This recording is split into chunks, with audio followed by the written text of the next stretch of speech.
La noche de Año Nuevo, justo cuando estaba levantando mi copa para brindar, mi hija me llamó entre sollozos. Mamá, mi suegro me lanzó un tazón de sopa solo porque lo quemé sin querer. Mi esposo solo se quedó mirando. Me quedé helada. Estaba a más de 20 kilómetros de distancia. No podía llegar a tiempo, pero mi hijo, un luchador, estaba cerca. Cuando lo llamé, su voz era fría como el hielo. Voy para allá ahora mismo. Solo unos minutos después, la casa de mi yerno estaba sumida en el caos. Soy Carmen, una madre viuda de 64 años que ha vivido toda la vida por sus 2 hijos, Isabela y Julián. Mi vida no tiene nada de especial. Solo son días tranquilos criando a mis hijos después de que mi esposo falleciera hace más de 20 años. Para mí, la familia lo es todo. Pero jamás imaginé que, en una noche de Año Nuevo que se suponía estaría llena de alegría, todo mi mundo estaría a punto de derrumbarse. Estaba sentada en un sillón viejo del salón de Elena, mi amiga de la juventud. El ambiente de Año Nuevo estaba lleno de alegría. Las risas y las voces de nuestros amigos me hacían sentir ligera. Esa noche debería haber estado con mis hijos, pero Isabela dijo que quería pasarla con la familia de su esposo y Julián que saldría a ver los fuegos artificiales con unos amigos. Me dije a mí misma que estaba bien, que los jóvenes también necesitaban su espacio y que yo podía recibir el año con mis viejos amigos. El reloj marcaba las 11:45 de la noche. Faltaban solo unos minutos para que llegara el nuevo año. Justo entonces, el teléfono en mi bolso empezó a vibrar. Lo saqué y vi en la pantalla: Isabela, hija querida. Mi corazón dio un pequeño brinco.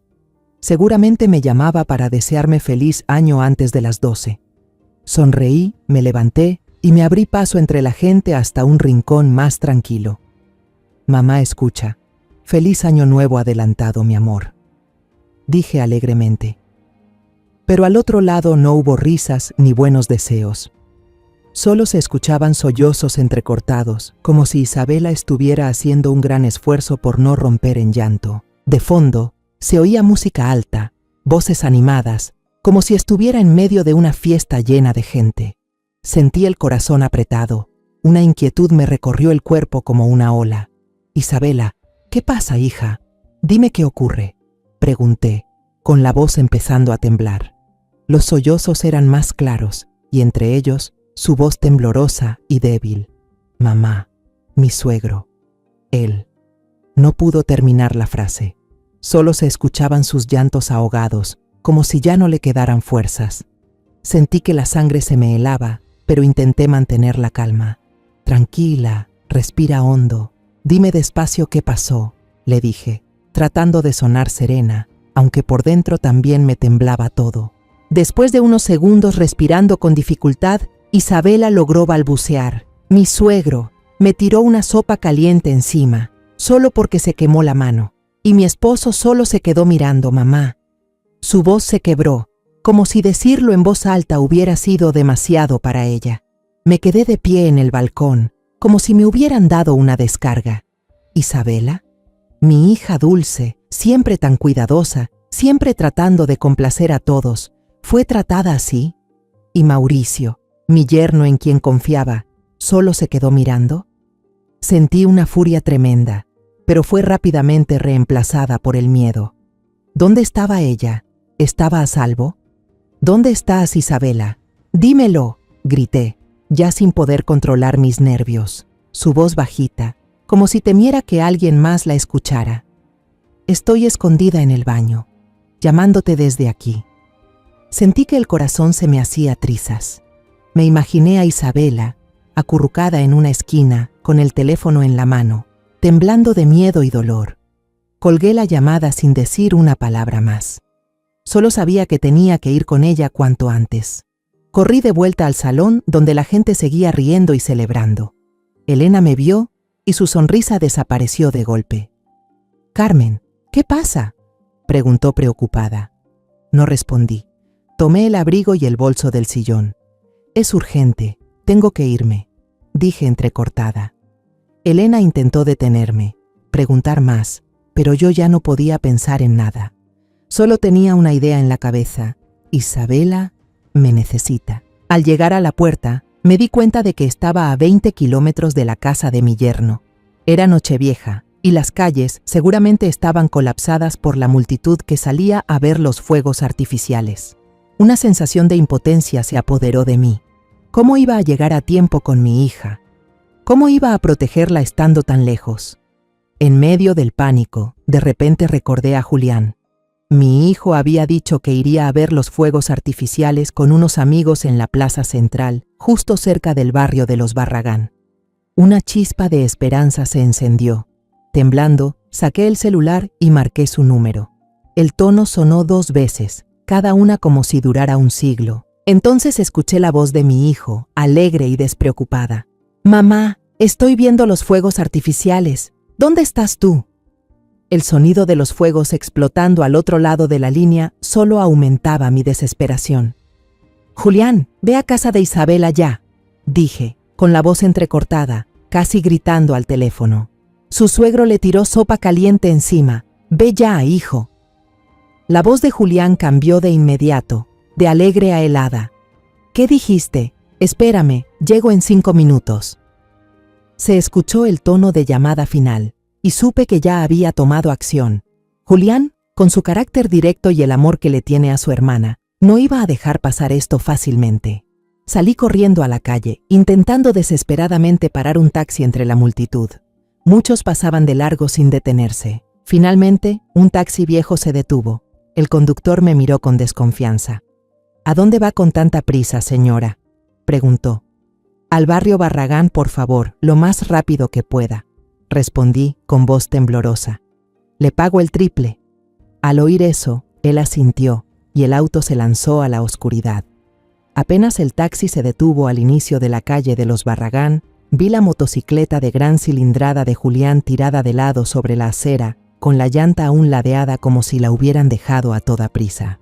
Rápidamente le pagué al taxista, casi arrojándole el dinero en la mano, y corrí hacia la lujosa casa de la familia Barragán. Un sonido seco, un crack, se oyó cuando empujé la pesada puerta de madera, y desde dentro me golpearon los gritos furiosos de un hombre mayor, mezclados con la voz grave y contenida de Julián. Supe de inmediato que eran Héctor y mi hijo. Sin pensar más, corrí adentro, tropezando con el escalón de la entrada, casi cayendo. La escena en la sala me dejó paralizada. El cuarto, antes lujoso con sus cuadros costosos y el juego de sillones de cuero, ahora parecía un campo de batalla. Copas de vino rotas por el suelo, los vidrios brillaban bajo la luz del candelabro. El olor intenso a sopa de pollo todavía flotaba en el aire, mezclado con el vino tinto derramado por toda la alfombra persa. En medio de la habitación, Isabela, mi hija, estaba encogida en el sofá, abrazando su brazo enrojecido y lleno de ampollas. El vestido de seda nuevo que con tanta ilusión me había mostrado la semana pasada, ahora estaba manchado de sopa, como si también él compartiera su dolor. Los ojos de Isabela estaban hinchados, la mirada perdida, como un pajarito herido que ya no tiene fuerza para volar. Bajo la esquina del cuarto, la señora Elvira, la suegra de Isabela, estaba arrinconada contra la pared, con el rostro pálido y las manos temblorosas apretando un pañuelo. No se atrevía a mirar a nadie, solo agachaba la cabeza como si quisiera desaparecer de esa habitación. Yo quería gritarle, preguntarle por qué no defendía a su nuera, pero la expresión en su rostro, llena de miedo y resignación, me hizo entender. Ella también era una víctima, igual que Isabela, solo que llevaba demasiado tiempo encerrada en su propio miedo. En el centro de la tormenta estaba Héctor Barragán, el suegro de mi hija. Él, con su cuerpo grande y su cara roja como un toro enfurecido, le apuntaba con el dedo a Julián mientras soltaba insultos venenosos. «¿Y tú quién carajos eres para venir a romper la puerta de mi casa? Lárgate, maldito delincuente». Su voz retumbaba con autoridad, pero noté un leve temblor. Tenía miedo, aunque intentaba esconderlo tras su agresividad. Julián lo enfrentaba de pie, con las piernas separadas como un luchador listo para el combate. Mi hijo solo llevaba unos jeans y una camiseta, pero su postura emanaba una amenaza real. Tenía los puños apretados, los músculos tensos bajo la tela delgada, como si contuviera una tormenta interna. Sus ojos estaban inyectados de sangre, no por el llanto, sino por la rabia ardiente. Yo conocía esa mirada. era la de alguien que haría lo que fuera por proteger a su familia. «Soy el hermano de Isabela», dijo Julián entre dientes, con cada palabra tallada como en piedra. «En mi casa jamás permitimos que una gota de agua caliente le tocara la piel. ¿Y usted quién se cree para tratarla así?». Héctor soltó una carcajada seca, llena de desprecio y maldad. «Soy su suegro, ella es de esta casa, es mía. Tengo el derecho de enseñarle modales. Si su madre no la educó, yo lo haré». Me lanzó una mirada filosa como una navaja. Luego, como para dejar claro su desprecio, escupió en el suelo justo frente a mí. «Ah, con que es la viuda. Con razón la hija es torpe y el hijo un matón. Se nota que en esa casa no hay figura paterna». Las palabras de Héctor fueron como un cuchillo directo al pecho. No era la primera vez que escuchaba algo así desde que mi esposo murió y me tocó criar sola a mis 2 hijos. Pero esta vez no solo me atacaba a mí, también a ellos, a esos niños por los que di todo para proteger. Quise gritar, correr y darle una bofetada en la cara, pero mis piernas estaban clavadas al suelo. Solo pude quedarme ahí, temblando, con las lágrimas a punto de salir. Pero Julián no. Las palabras de Héctor avivaron aún más el fuego que ya ardía dentro de él. Soltó un rugido, un grito visceral, lleno de dolor y furia. Vi cómo alzó el puño, su cuerpo lanzado hacia adelante como un animal acorralado. Héctor dio un paso atrás. La soberbia en su rostro se transformó en miedo. Sus ojos se abrieron de par en par. Su boca quedó colgando, sin creer que ese chamaco se atreviera a enfrentarlo. En la esquina del cuarto, Mauricio, mi yerno, por fin levantó la cabeza. Estaba paralizado junto a la chimenea, con los brazos colgando, la cara tan blanca como una estatua de cera. Sus ojos, muy abiertos, estaban llenos de terror, pero no se movía, no decía ni una palabra. No miraba a Isabela, ni a su padre, ni a Julián. Su mirada estaba clavada en la alfombra, como si quisiera esconderse bajo ella y desaparecer. Sentí otra oleada de rabia crecer en mi pecho. Mauricio, a quien alguna vez vi como el apoyo de mi hija, ahora no era más que una sombra, un cobarde incapaz de proteger a su esposa. En ese instante, cuando el puño de Julián estaba a punto de caer, actué por instinto. Me lancé hacia adelante, usando todas mis fuerzas para interponerme entre mi hijo y Héctor. Puse la mano sobre el pecho de Julián, sintiendo sus músculos tensos como piedra, como una máquina a punto de estallar. «Julián, detente». «No, hijo», supliqué, la voz quebrada por el miedo. «No cometas un error con esto, te lo ruego, hijo». Pero Héctor no tenía intención de parar. Al verme lanzarme para proteger a mi hijo, no solo no se detuvo, sino que se envalentonó. Una sonrisa burlona se dibujó en su rostro rojo de furia, y sus ojos brillaban con desprecio. «¿Ves? ¿Solo puedes mantenerte firme si tu mami te protege? Niñito mimado», escupió, dando un paso más, con el dedo índice casi tocándome la cara, como si quisiera perforar la delgada piel de la dignidad. Esas palabras fueron como una chispa en un barril de pólvora. Sentí el cuerpo de Julián endurecerse bajo mi mano como una bestia acorralada. «Mamá, quítate», rugió, con la voz quebrada por la ira. «Déjame enseñarle modales a este tipo». Julián intentó apartarme. Sus brazos duros como acero me hicieron tambalear. Me asusté, no por la fuerza de mi hijo, sino porque sabía que si se dejaba llevar, todo se vendría abajo.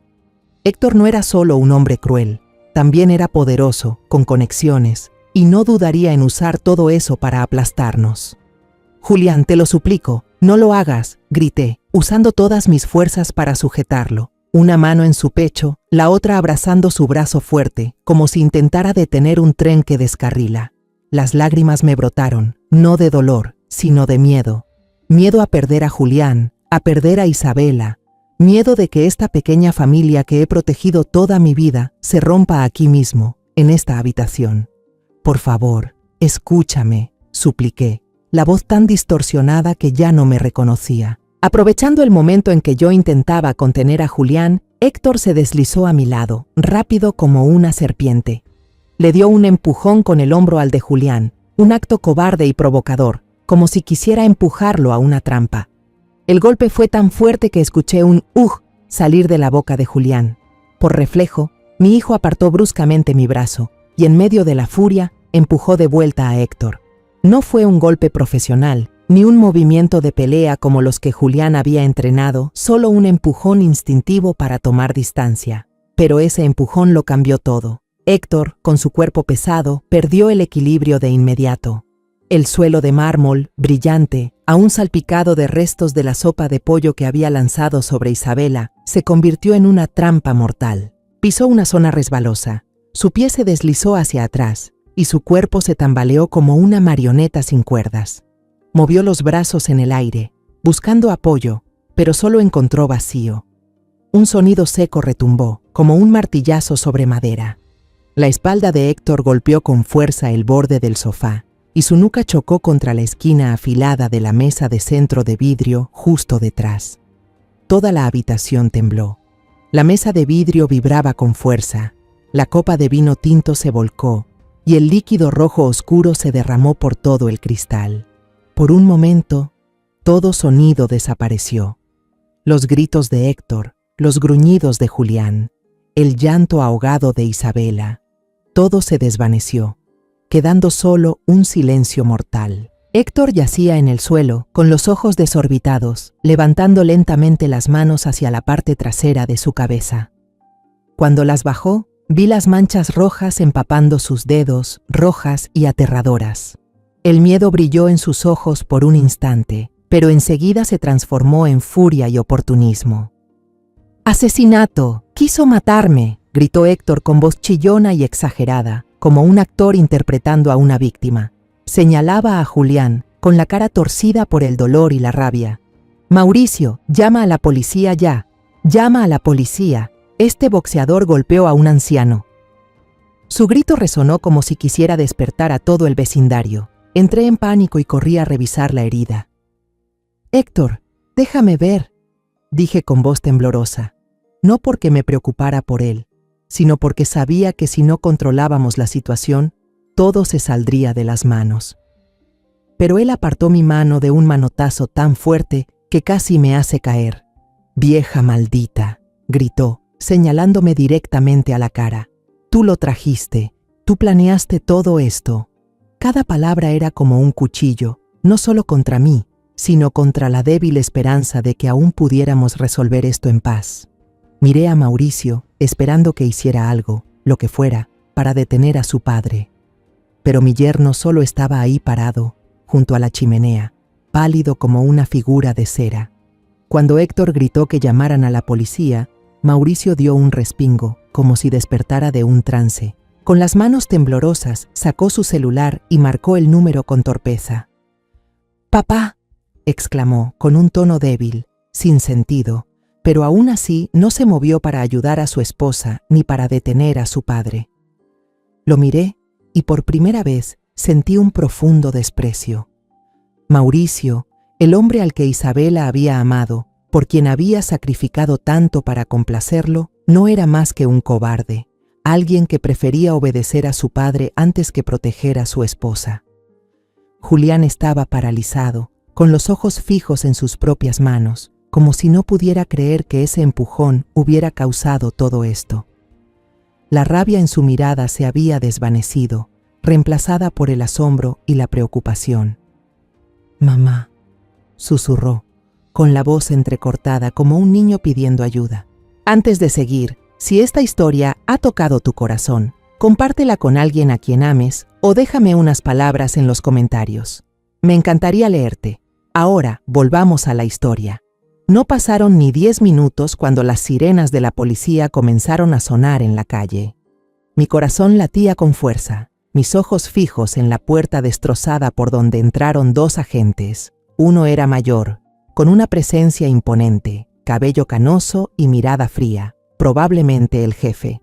El otro era más joven, con cara de novato y una mirada inquieta, como si aún no estuviera acostumbrado a situaciones tan tensas. Se detuvieron en el umbral, atónitos por lo que veían. La puerta de roble hecha trizas, la sala elegante convertida en un campo de batalla, y Héctor Barragán, una figura conocida en el vecindario, recostado en el sofá, con una toalla blanca improvisada alrededor de la cabeza.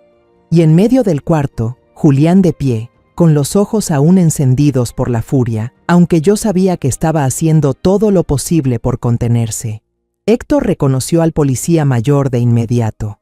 «Oficial Ramírez, qué bueno que eres tú», exclamó con voz débil pero dramática, como un actor veterano interpretando a una víctima. «Mira, entraron a mi casa y me agredieron», señaló su cabeza, donde un paramédico recién llegado presionaba una toalla ensangrentada. Ramírez se inclinó, asintió con interés y le hizo algunas preguntas a Héctor, ignorando por completo mi presencia y la de Julián. Yo estaba allí, sintiéndome despojada del derecho a hablar, del derecho a proteger a mis hijos. Héctor empezó a contar con un tono fluido, como si ya lo hubiera ensayado. Mi nuera me quemó la mano. Yo solo le grité unas cuantas cosas, como haría cualquier suegro, pero su madre lanzó una mirada cortante hacia mí. Llamó a su hermano matón. Él pateó la puerta de mi casa y me dio un puñetazo que me hizo caer y golpearme la cabeza con la mesa. Casi me mata. Su historia era una obra de teatro perfecta, inventada hasta el más mínimo detalle, pero contada con la confianza de alguien que sabe que tiene poder. Sentí la sangre hervir, no de rabia, sino por la injusticia que se desarrollaba frente a mis ojos. «No es verdad», grité, incapaz de guardar silencio por más tiempo. Corrí hacia Isabela, que seguía acurrucada en el sofá, con la mirada vacía. Él le tiró un tazón de sopa caliente a mi hija primero. Le subí la manga a Isabela, dejando al descubierto su brazo enrojecido y con ampollas, quemaduras que hablaban por sí solas. «Mire esto, aquí está la prueba», supliqué, con la voz temblorosa, esperando que alguien viera la verdad. El policía joven observó las quemaduras, con una mirada dubitativa, como si estuviera considerando algo, pero Ramírez solo le echó un vistazo y lo desestimó con un gesto frío de la mano. «Eso lo investigaremos después. Por ahora, tenemos a una víctima con una herida en la cabeza». Su voz era tranquila, pero con autoridad, como si ya hubiera dictado sentencia. Sentí que el suelo se desmoronaba bajo mis pies. ¿Investigar después? ¿Cuándo? ¿Cuando Isabela ya haya sido lastimada de nuevo? ¿Cuando Julián sea acusado injustamente? En medio de la desesperación, mis ojos recorrieron la habitación buscando una esperanza. Y entonces la vi, un pequeño punto negro en la esquina del techo, silencioso pero lleno de promesas. Una cámara de seguridad. «¡La cámara!», grité, señalando hacia ella, con una voz que era casi un grito de supervivencia. «Tiene cámaras en la casa. Revise el video y todo quedará claro». El corazón me latía con fuerza, esperando que la verdad saliera a la luz, que todo lo que estábamos viviendo pudiera probarse. Todos en la sala alzaron la vista. El rostro de Héctor cambió por un instante, apenas perceptible, pero yo lo noté. Fue el pánico de alguien que sabe que está en peligro, pero se recompuso rápido y sonrió con desdén. «¿Qué cámara? Es solo decoración», dijo, con un tono tan suave como calculado, intentando desviar la atención. Ramírez entrecerró los ojos mirando la cámara y luego me dirigió una mirada impaciente. «Señora, lo revisaremos después como indica el protocolo. Por ahora no entorpezca el trabajo de las autoridades. Todo está más que claro». Sus palabras cayeron como un martillazo sobre mi esperanza. ¿Claro? Claro que, si mi hija era la víctima y el que causó el daño está haciéndose pasar por el agredido. Ramírez le hizo una seña al joven policía. «Llévate a esta muchacha a la estación para tomarle declaración. Ella es la causa directa del conflicto». Su voz era fría, sin una pizca de compasión. Me quedé paralizada, sin poder creer lo que acababa de oír. «¿Por qué se llevan a mi hija? Ella es la víctima», grité, corriendo hacia Isabela y abrazándola con fuerza. Isabela rompió en llanto. Su cuerpo temblaba entre mis brazos. «Mamá, no quiero irme», susurró con voz débil, como una niña pidiendo ayuda. El joven policía se acercó con expresión incómoda, pero obedeció la orden. «Por favor, colabore, señora», dijo en voz baja, como si también se sintiera mal por la situación. «No está detenida. Solo será retenida temporalmente para la investigación, dijo Ramírez, con una calma tan inquietante que me heló la sangre.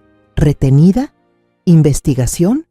Esas palabras sonaban como cuchilladas directas al corazón. Isabela, mi hija dulce, siempre temerosa de incomodar a los demás, ahora era tratada como una delincuente.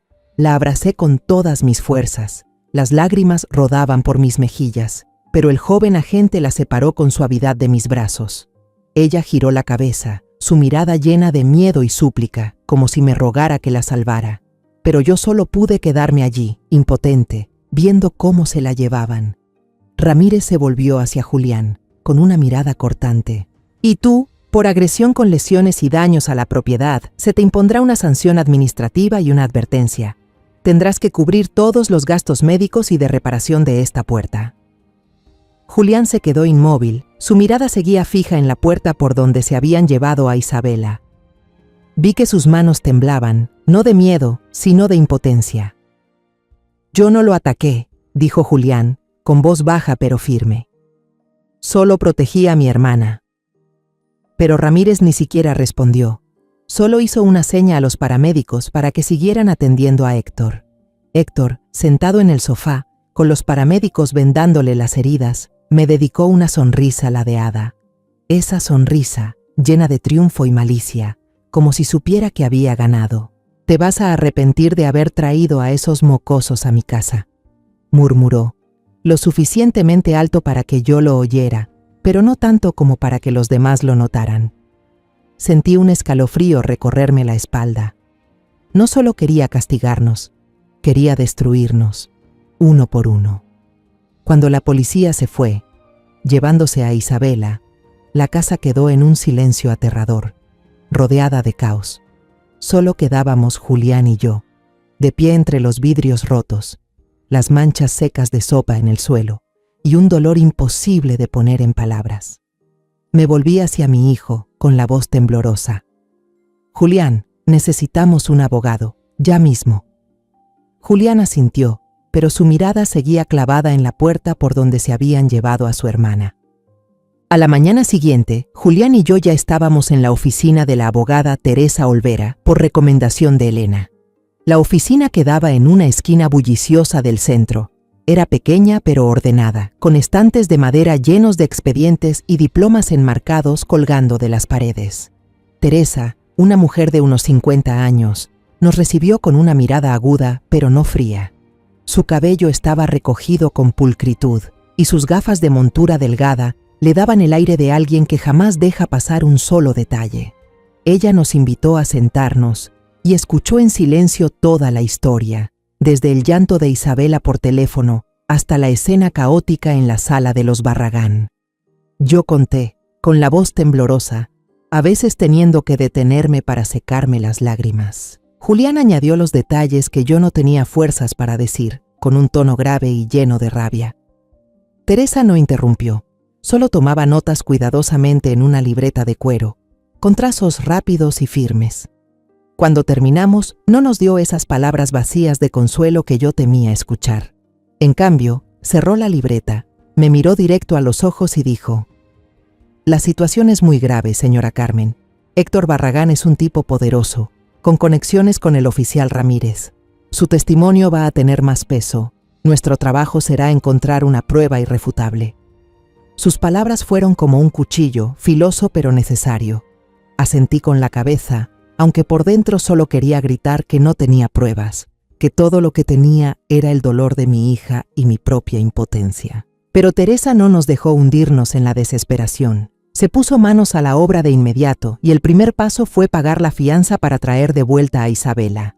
Yo estaba casi sin fuerzas cuando vi a mi hija salir de la estación de policía esa misma tarde. Isabela, con la mirada perdida, el brazo vendado de blanco, parecía un fantasma. No dijo ni una sola palabra en todo el camino de regreso, solo se encogió en el asiento del coche, con la cabeza apoyada en la ventana, como si quisiera desaparecer del mundo.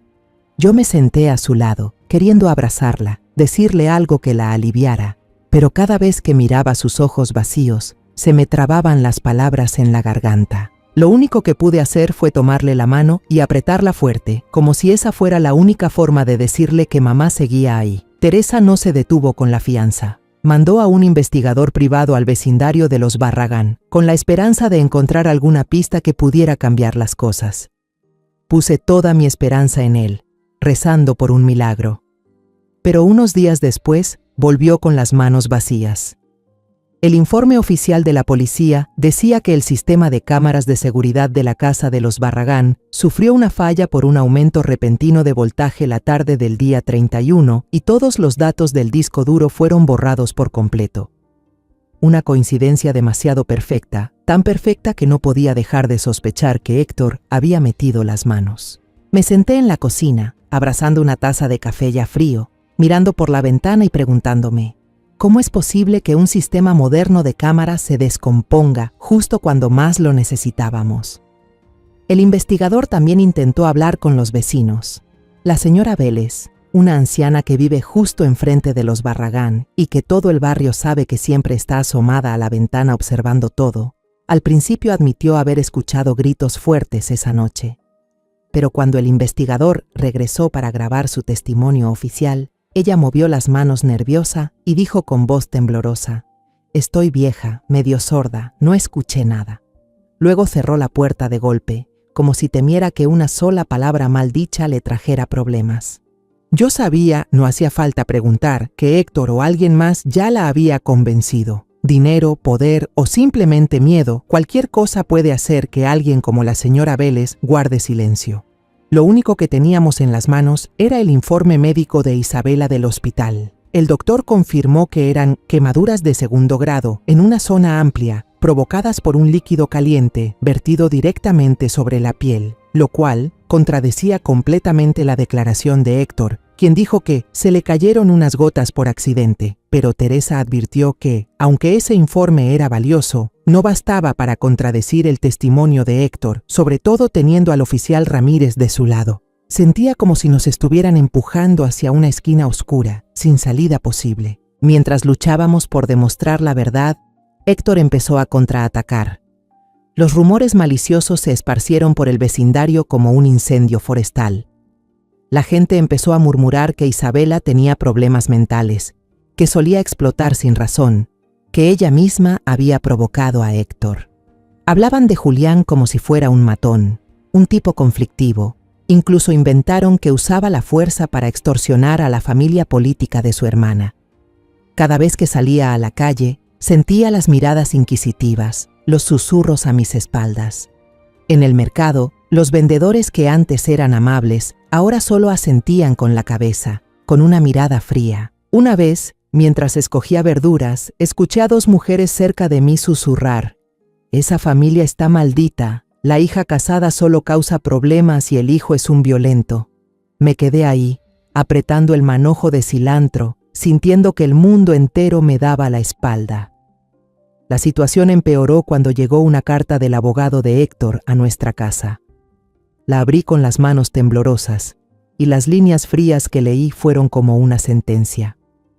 Exigían que mi familia pagara por los daños a la puerta, todos los gastos médicos por la herida en la cabeza de Héctor, y una suma enorme por daños emocionales. Pero lo que me dejó helada fue la parte final de la carta. Héctor amenazaba con denunciar a Julián por lesiones intencionales y a mí por calumnias y difamación. ¿El testigo? Mauricio, mi yerno, el mismo que se quedó mirando cuando le tiraron sopa caliente a su esposa. La carta se deslizó de mis manos y cayó al suelo como una hoja seca. Me senté en la silla, paralizada, sintiendo que el mundo se venía abajo. Julián, de pie en una esquina de la sala, golpeó con fuerza la pared. El estruendo me sobresaltó. Gritaba lleno de rabia, pero en sus ojos brillaba la impotencia. La esperanza que quedaba en mí, ya frágil, estaba a punto de extinguirse. Esa tarde cayó un aguacero tremendo. Ya habían pasado algunos días desde que llegó la carta de amenazas de Héctor, pero seguía ahí como un fantasma, reposando sobre la mesa del comedor, tan pesada que no me atrevía ni a tocarla. Isabela casi no salía de su cuarto, solo se quedaba acurrucada en la cama con la mirada vacía. Julián, en cambio, no podía quedarse quieto, iba de un lado a otro por la sala, a veces golpeando la pared para descargar su furia. Y yo me sentaba junto a la ventana, mirando las gotas de lluvia deslizarse por el cristal, sintiéndome como un barco perdido en el mar, sin saber dónde estaba la orilla. De repente, se escuchó un golpe en la puerta, suave, titubeante, como si la persona al otro lado no estuviera segura de querer estar ahí. Era tan leve que pensé que me lo había imaginado, pero Julián, con los reflejos agudos de un peleador, se levantó enseguida. Miró por la mirilla con el entrecejo fruncido. Luego abrió la puerta lentamente, aún con el puño cerrado, listo para enfrentar cualquier amenaza. Me levanté con el corazón latiendo con fuerza, sin saber qué nos esperaba. Afuera estaba una mujer mayor, menuda, casi oculta bajo un impermeable verde gastado. Llevaba un gorro de lana bajado hasta casi cubrirle el rostro, dejando ver solo unos ojos llenos de preocupación. Sostenía con ambas manos una bolsa de tela descolorida, como si fuera lo más valioso que tenía. «Disculpe», dijo, con una voz bajita, casi ahogada por la lluvia. «¿Aquí vive la señora Carmen, madre de Isabela?» Su pregunta temblaba, como si con una sola respuesta equivocada fuera a darse media vuelta y desaparecer. Me acerqué, asentí con la cabeza y forcé una sonrisa, aunque por dentro estaba hecha un lío. «Sí, soy Carmen. Pase, por favor». Abrí la puerta y le hice un gesto para que entrara. Ella dudó un momento, miró alrededor como si temiera que alguien la estuviera siguiendo, y luego entró con cautela. Julián cerró la puerta, con la mirada aún alerta, pero yo le hice señas para que se sentara.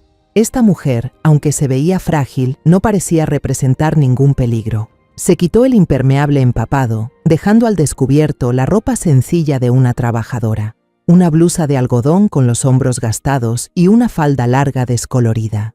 Se sentó en la silla, con las manos ásperas entrelazadas, como si buscara un poco de valor.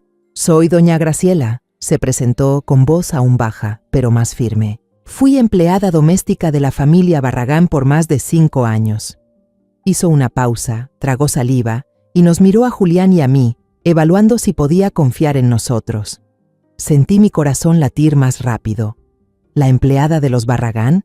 Una chispa de esperanza se encendió dentro de mí, aunque traté de no ilusionarme demasiado. «Usted sabe lo que pasó, ¿verdad?», pregunté, con la voz temblorosa, sin poder ocultar la desesperación. «¿Sabe lo de la noche de Año Nuevo?». Graciela asintió, y en sus ojos brilló una tristeza profunda. Comenzó a hablar, con voz pausada, como si cada palabra tuviera que ser arrancada de un lugar doloroso en su interior.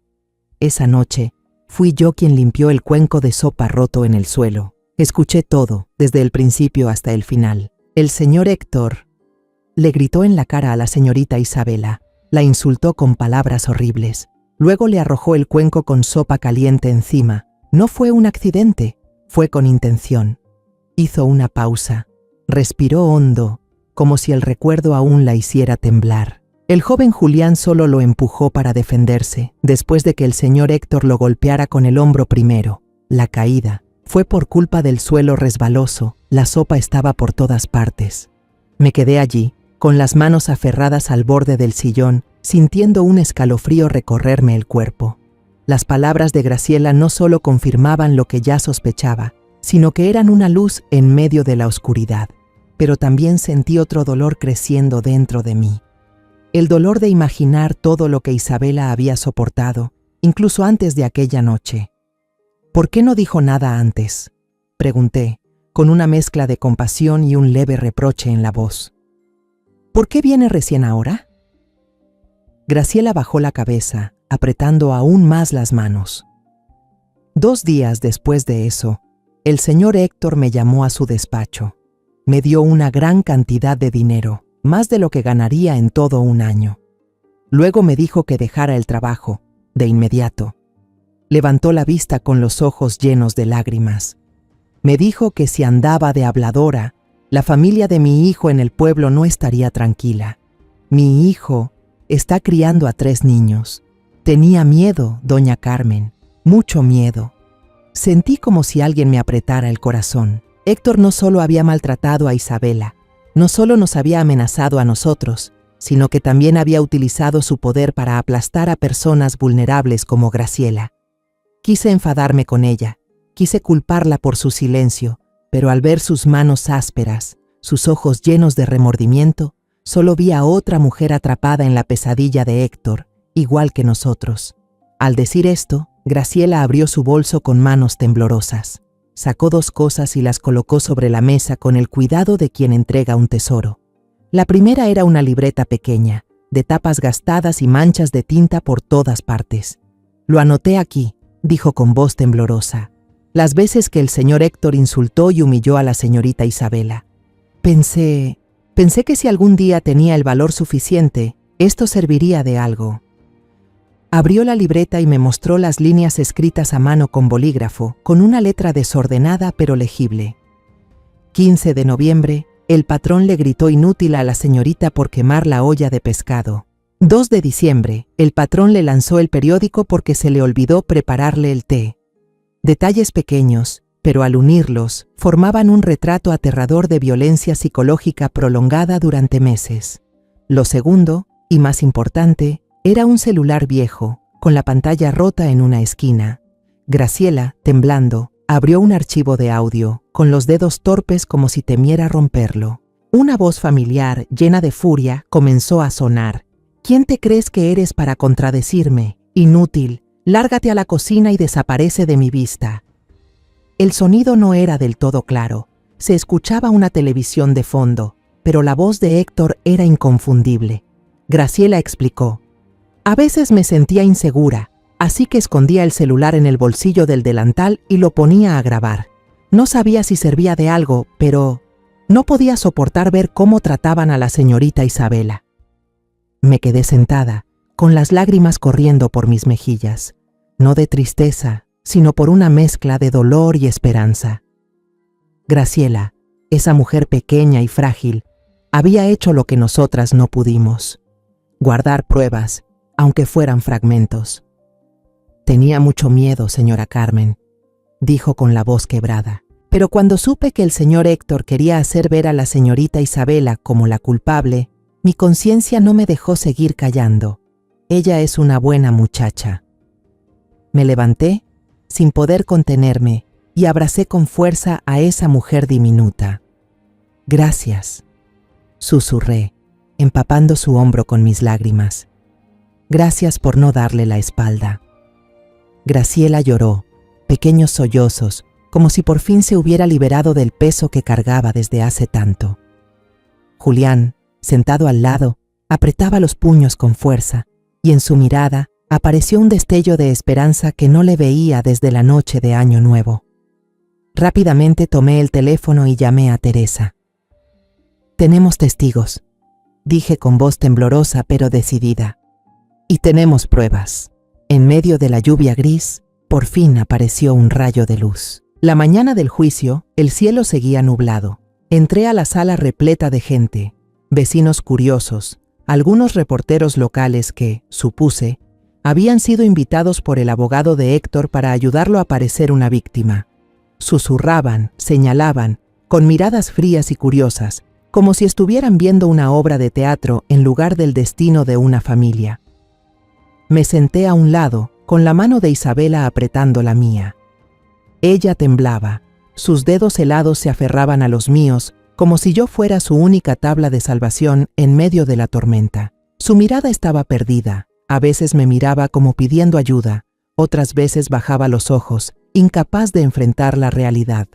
Julián estaba al lado, con la espalda recta, los hombros tensos y la mirada fija hacia el otro lado. Sabía que intentaba mostrarse fuerte, pero por la forma en que apretaba los puños, entendí que la tormenta dentro de él aún no se había calmado. Al otro lado de la sala, Héctor Barragán estaba sentado con toda la tranquilidad del mundo, su costoso traje negro ajustado a su cuerpo corpulento. Una pequeña venda blanca le rodeaba la cabeza, como un accesorio calculado cuidadosamente para reforzar su papel de víctima. Pero sus ojos, fríos y llenos de autosuficiencia, no podían ocultar la verdad. A su lado estaba Mauricio, mi yerno, con el rostro completamente pálido. Mantenía la cabeza baja, los hombros encogidos, evitando la mirada de Isabela y la mía, como si nuestra presencia fuera una acusación silenciosa. El abogado de Héctor, un hombre de mediana edad bien vestido llamado Vargas, le susurraba al oído sin parar, con una sonrisa delgada que me dio escalofríos. Parecían un dúo perfectamente sincronizado, listos para aplastar a quien se atreviera a desafiarlos. La abogada Teresa Olvera, con una actitud serena pero firme, se puso de pie para presentar el caso. Su voz era clara, cada palabra afilada como una cuchilla, cortando el aire pesado de la sala. Mostró el informe médico de Isabela, describiendo con detalle las quemaduras de 2º grado en el brazo de mi hija, como una prueba irrefutable de la crueldad de Héctor. Luego presentó el cuaderno de la señora Graciela, leyendo en voz alta los garabatos donde se relataban los insultos y maltratos de Héctor hacia Isabela. El 15 de noviembre, el señor Héctor le gritó inútil a la señorita Isabela por quemar el pescado. El 2 de diciembre le arrojó el periódico por no preparar el té. Cada línea era como una puñalada al corazón, pero también una chispa de esperanza de que se hiciera justicia. Cuando Teresa pidió reproducir la grabación del viejo celular de la señora Graciela, toda la sala quedó en silencio. La voz de Héctor se escuchó fuerte, colérica y venenosa. ¿Quién te crees que eres para contradecirme? Eres una inútil. Lárgate a la cocina y no te quiero ver más. El sonido era sucio, con el televisor de fondo, pero nadie podía confundir esa voz. Miré a Héctor y lo vi moverse inquieto en su silla, con una chispa de pánico en la mirada. Algunas personas en la sala empezaron a murmurar, susurros que se propagaban como olas. Apreté la mano de Isabela, sintiendo cómo una débil esperanza empezaba a crecer en mí. Pero esa esperanza se desvaneció enseguida. Vargas se levantó, su traje gris ajustado irradiando la confianza de alguien acostumbrado a ganar. Sonrió, con una voz tan suave como una navaja afilada. Señoría, esta grabación no tiene ningún valor legal. El audio es muy ruidoso, no se entiende el contexto y, lo más importante, no hay forma de probar que sea la voz de mi cliente. Hoy en día, la tecnología para falsificar voces es muy avanzada. ¿Quién puede asegurar que esta grabación no fue creada por la parte demandante con la intención de difamar? Sus palabras cayeron como un martillazo, dejándome sin aire. ¿Cómo podían negar una verdad tan clara? Vargas no se detuvo. Se volvió hacia la señora Graciela, que estaba sentada en el banco de testigos, con el rostro lívido por el miedo. «Y este cuaderno», dijo, levantándolo con desprecio, «no es más que los escritos sin sentido de una empleada resentida por haber sido despedida. Señora Graciela, ¿es cierto que mi cliente la reprendió por robar cosas pequeñas y luego la despidió y que usted, por rencor, inventó toda esta historia?» Su voz era helada, cada palabra una flecha directa al corazón de la señora Graciela. La señora Graciela negó con la cabeza, la voz temblorosa. «No, no es cierto. Yo no robé nada». Pero su voz era demasiado débil, como una vela parpadeando ante una ráfaga de viento. Vargas sonrió con satisfacción. Sus ojos recorrieron la sala del tribunal como si ya tuviera la victoria asegurada. Miré a la señora Graciela. Vi sus manos temblar sobre las piernas y sentí un dolor profundo. Ella había tenido el valor de alzarse, a pesar del miedo, pero ahora la estaban haciendo quedar como una mentirosa frente a todos.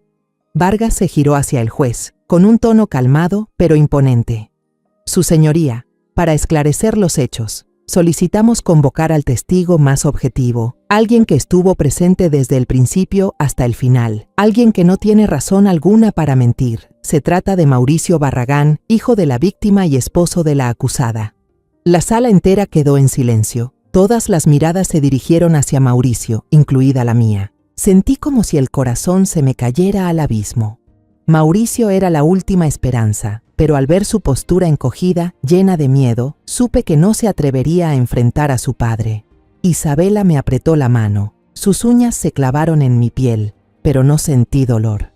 El dolor más grande, la desesperación, me envolvía por completo. Mauricio se levantó lentamente, con pasos pesados como si llevara plomo en los pies. Pasó junto al asiento de Isabela, pero no se atrevió a mirarla. Vi sus hombros temblar, como si cada paso fuera una tortura. Subió al estrado, prestó juramento con una voz casi inaudible, las manos apretadas contra el pecho. Vargas se acercó, los ojos brillando como los de un lobo al ver a su presa. «Señor Mauricio», empezó con una voz suave pero calculadora, «díganos, durante todos los años que usted convivió con la señora Isabela, ¿su padre, el señor Héctor, alguna vez ejerció violencia o golpeó a su esposa?» Mauricio guardó silencio. 10 segundos, 20 segundos, cada segundo era eterno. El juez carraspeó, su voz seca rompió el silencio. «Testigo, por favor, responda a la pregunta». Pero Mauricio no dijo nada. Su mirada seguía fija en el suelo. Héctor empezó a mostrarse impaciente. Se inclinó hacia adelante y gruñó, con un tono que todos alcanzaron a oír. «Mauricio, habla». No fue una súplica, fue una orden, fría y autoritaria. Miré a Mauricio, vi cómo sus hombros temblaban y sentí que el alma se me desplomaba. Sabía que no se atrevería a enfrentarse a su padre. Él fue quien se quedó mirando cuando Isabela recibió la sopa hirviendo sobre el cuerpo, quien bajó la cabeza ante cada orden de Héctor. Iba a mentir, a enterrar la verdad, y nuestra familia se hundiría. Pero entonces ocurrió lo que nadie esperaba. Mauricio inhaló profundamente, como si reuniera el último pedazo de valor que le quedaba. Levantó la cabeza sin mirar al abogado Vargas, sin mirar a su padre. En cambio, se giró y miró directamente a los ojos de Isabela. Por un instante, vi en su mirada algo distinto al miedo de siempre. Vi un dolor profundo y una determinación absoluta. Sentí la mano de Isabela temblar dentro de la mía. Ella también lo miraba, con una mezcla de desconcierto y una chispa tenue de esperanza. «No», dijo Mauricio, con una voz inesperadamente firme y clara, como si acabara de romper unas cadenas invisibles. «Mi padre no solo golpeó a mi esposa en Nochevieja, lo ha hecho muchas veces». Aquellas palabras retumbaron como un trueno en la sala del tribunal. Se escucharon exclamaciones, murmullos que se propagaban como olas. Me quedé paralizada, sin poder creer lo que acababa de oír. Isabela me apretó la mano con fuerza, sus uñas se clavaban en mi piel, pero no sentí dolor. Todo lo que sentía era una mezcla de emociones, asombro, esperanza y un profundo dolor al imaginar todo lo que había soportado mi hija. Héctor se levantó de golpe del asiento, el rostro rojo de furia. «¿Qué dijiste? ¡Maldito ingrato!», gritó, su voz llena de rabia y de una herida tan profunda que parecía que el traicionado era él. El abogado Vargas se levantó apresuradamente, intentando intervenir. «Señoría, el testigo está emocionalmente alterado», pero Mauricio no permitió que nadie lo interrumpiera. Metió la mano en el bolsillo de su saco y sacó un objeto pequeño, levantándolo en alto para que todos pudieran verlo. Era un USB, diminuto pero brillante como una joya bajo la tenue luz de la sala. «Tengo pruebas», declaró Mauricio con la voz temblorosa, no por miedo, sino por la intensidad de sus emociones. «Fui demasiado cobarde para intervenir, pero no puedo seguir mintiendo ni encubriendo la maldad. Copié todo el contenido del disco duro de las cámaras de seguridad de mi casa antes de que mi padre mandara destruirlas». Sus palabras cayeron como una bomba. El silencio se apoderó de la sala. Solo se oían los jadeos de Héctor y los latidos acelerados de mi corazón. La abogada Teresa se puso de pie rápidamente. Su voz era firme, decidida. «Señoría, solicitamos que se reproduzca esta nueva evidencia de inmediato». El juez, aunque al principio parecía desconfiado, asintió. Un asistente conectó el USB a la computadora y las imágenes comenzaron a proyectarse en la gran pantalla al frente del tribunal. El primer video era de la noche de Año Nuevo. Las imágenes eran nítidas, sin sonido, pero más impactantes que cualquier testimonio. Héctor insultaba a Isabela, su rostro deformado por la ira, y de pronto le lanzaba un tazón de sopa caliente. Isabela se encogía, sujetándose el brazo, con el rostro contraído por el dolor. Luego se veía a Julián entrando corriendo, a mí deteniéndolo, a Héctor provocándolo y su caída tras resbalarse. Todas las mentiras de Héctor, que Isabela lo había quemado, que Julián lo había atacado, quedaban al descubierto, evidentes como la luz del día. Pero Mauricio no se detuvo. Pidió seguir con los videos. Aparecieron otras grabaciones, captadas en distintos momentos. Héctor abofeteando a Isabela por romper una taza, gritando: «¡Inútil! No mereces estar en esta casa».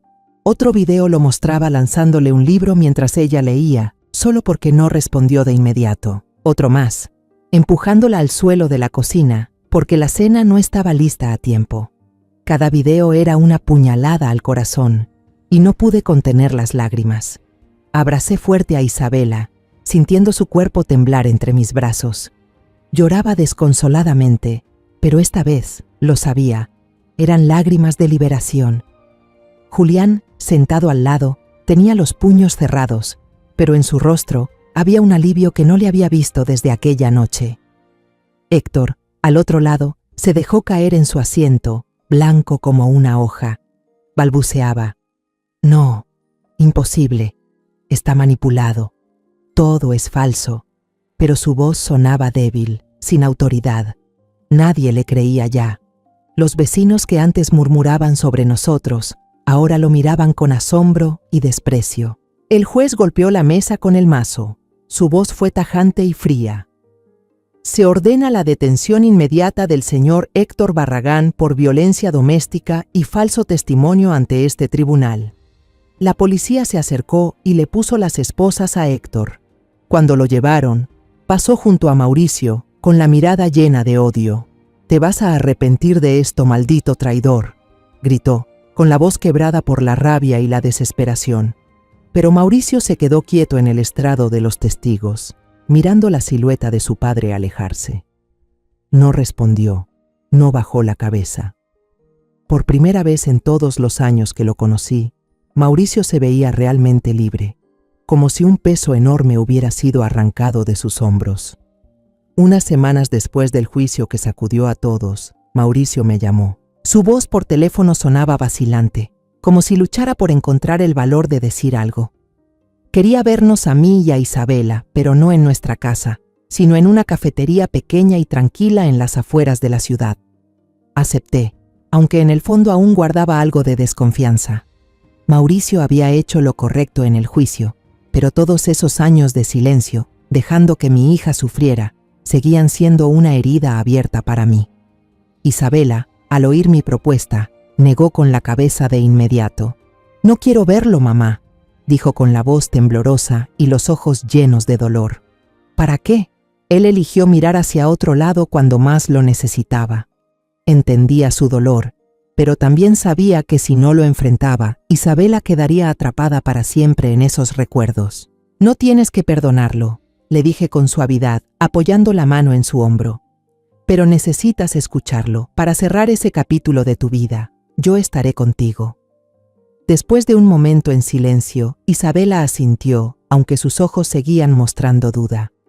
Llegamos a la cafetería una tarde de sol tenue. Era un lugar pequeño y acogedor, con mesas de madera cubiertas con manteles a cuadros y el aroma del café recién tostado impregnando el ambiente. Mauricio ya estaba esperándonos en un rincón apartado, cerca de la ventana que daba a una calle solitaria. Se veía mucho más delgado que la última vez que lo vi, con el rostro pálido y los ojos hundidos, como si cargara con un peso invisible. Se levantó al vernos, con una mirada llena de culpa, pero sin atreverse a mirar directamente a Isabela. «Gracias, gracias por venir», murmuró, con voz baja, como un niño que sabe que ha hecho algo mal. Nos sentamos y pedimos algo de tomar, un café negro para mí, una infusión de manzanilla para Isabela, y Mauricio solo pidió un vaso de agua. El ambiente entre nosotros era denso, como si cada uno llevara una historia sin contar. Después de unos minutos de silencio, Mauricio respiró hondo y empezó a hablar, con una voz grave y pausada, como alguien que relata una pesadilla de la que no puede despertar. «Mi infancia no tuvo risas», dijo, con la mirada clavada en el vaso de agua frente a él. «Solo había órdenes duras y golpes de mi padre. Él era un tirano, no solo conmigo, también con mi madre, Alma».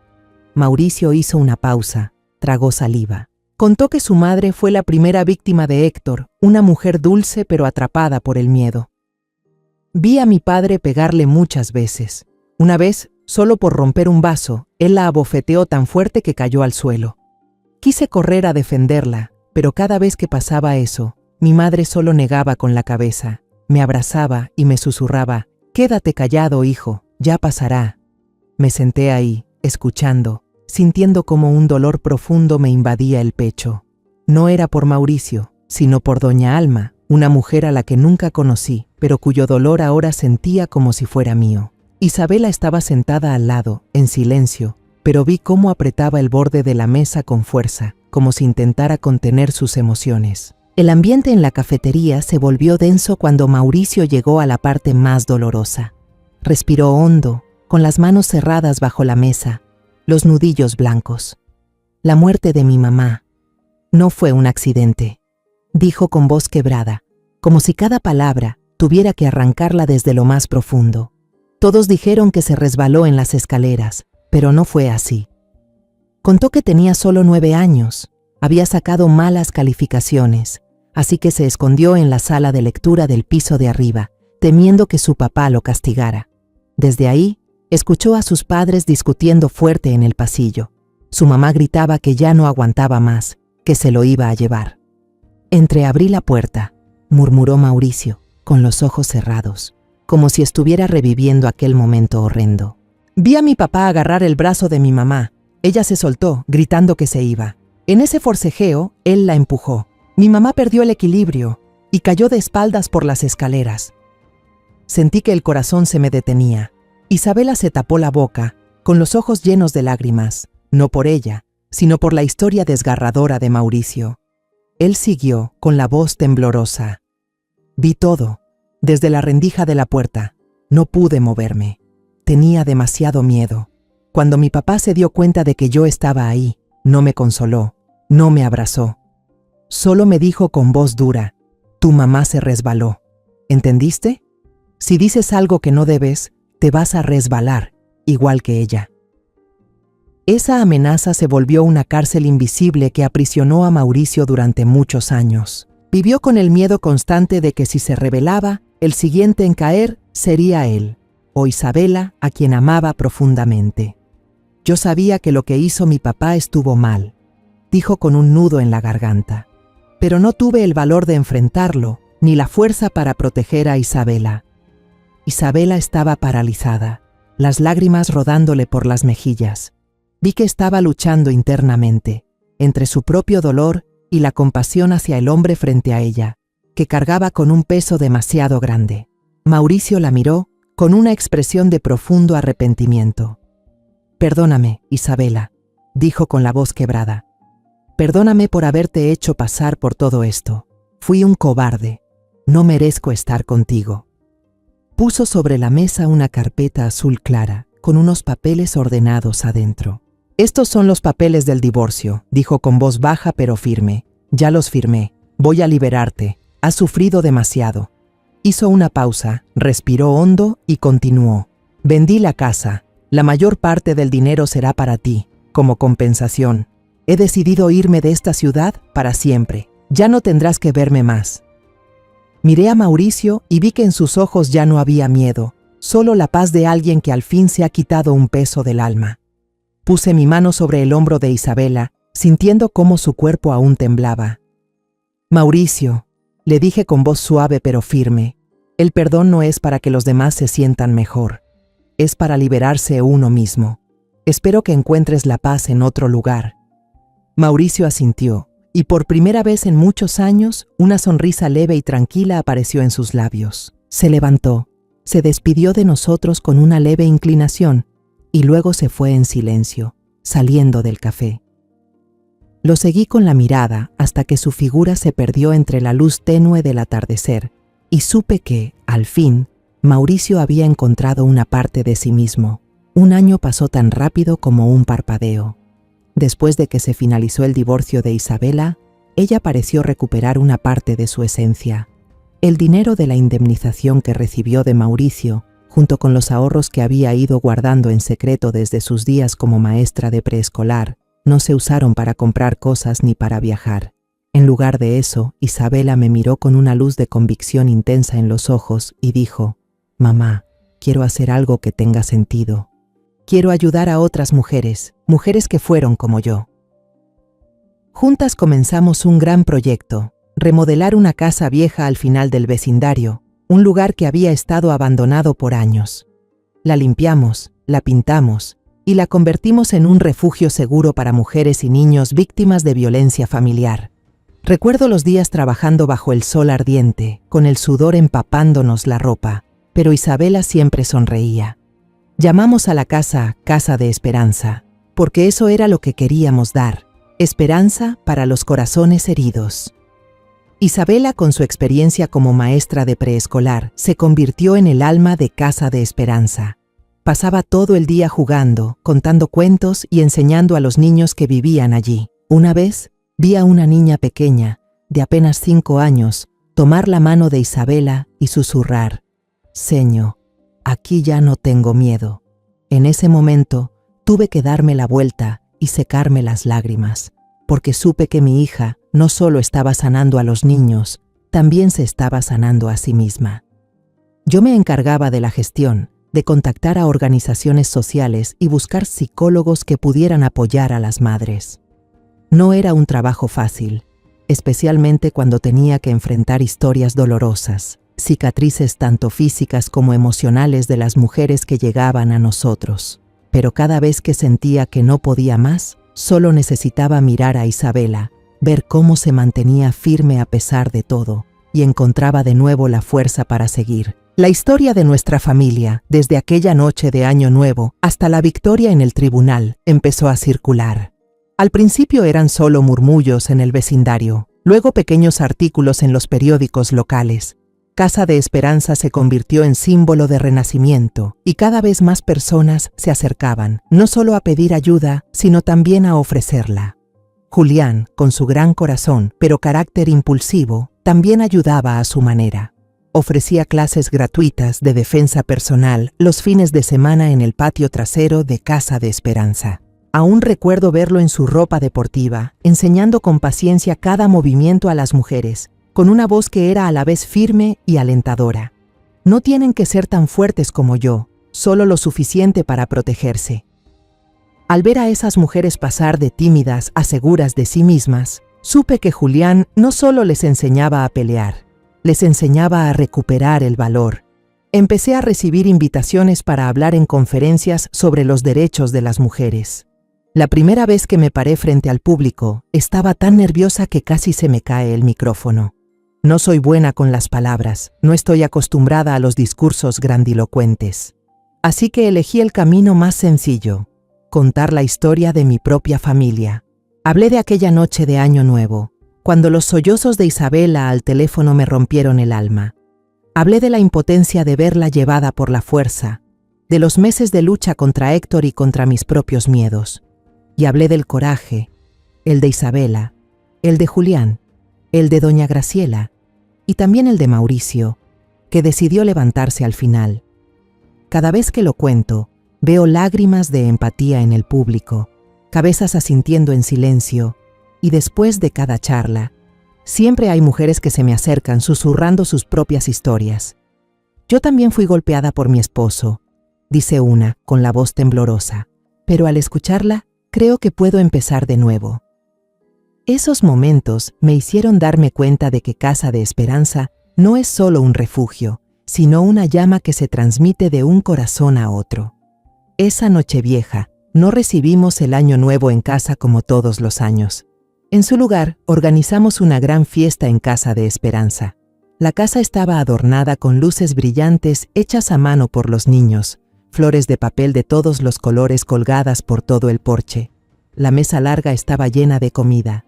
Todo fue preparado por las mujeres que viven aquí, con una sonrisa y un orgullo que sé que no habían sentido en mucho tiempo.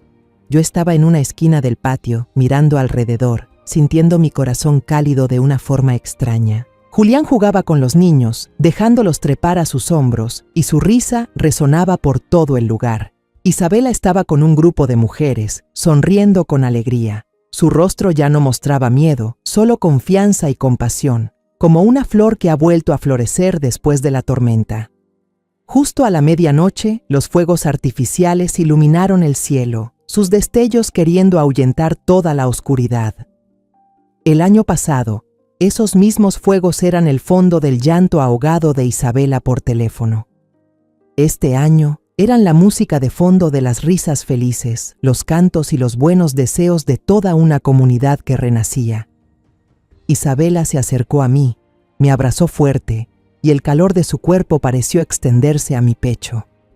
«Gracias, mamá», susurró con la voz entrecortada pero llena de amor. Apreté su mano, miré al cielo brillante y sonreí. La pesadilla había pasado, ya no era un fantasma que nos perseguía.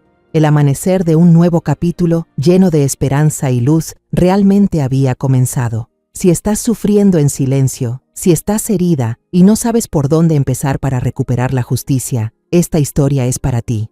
Yo también me sentí impotente. También pensé que mi voz era demasiado pequeña en una sociedad injusta y cruel. Pero aprendí que el silencio solo fortalece al mal. Aunque seas una persona común, nunca subestimes tu fuerza. No estás sola. La verdad, aunque distorsionada, puede salir a la luz si tienes el valor de llegar hasta el final. Cree que la justicia no es solo para quienes tienen poder, también es para quienes se atreven a proteger a quienes aman. Esta no es solo mi historia de venganza, es un llamado para todas las personas que están siendo arrinconadas. No te resignes, da un paso, por pequeño que sea, y verás que eres más fuerte de lo que imaginas. Los nombres y lugares de la historia que acabas de escuchar han sido modificados para proteger la identidad de las personas involucradas. No contamos esto para juzgar, sino con la esperanza de que alguien escuche y se detenga a reflexionar. ¿Cuántas madres están sufriendo en silencio en sus propios hogares? De verdad me pregunto, si tú estuvieras en mi lugar, ¿qué harías? ¿Guardarías silencio para mantener la paz o te atreverías a enfrentarlo todo para recuperar tu voz? Quiero conocer tu opinión sobre esta historia de historias que duelen, o cualquier sugerencia que tengas para que mejoremos nuestro contenido. Dios siempre bendice, y yo estoy segura de que el valor nos llevará a días mejores. Mientras tanto, en la pantalla final te dejaré 2 de las historias más queridas del canal. Estoy segura de que te van a sorprender. Gracias por quedarte conmigo hasta este momento. Si esta historia tocó tu corazón, dale like, suscríbete al canal y activa la campanita para no perderte las próximas historias.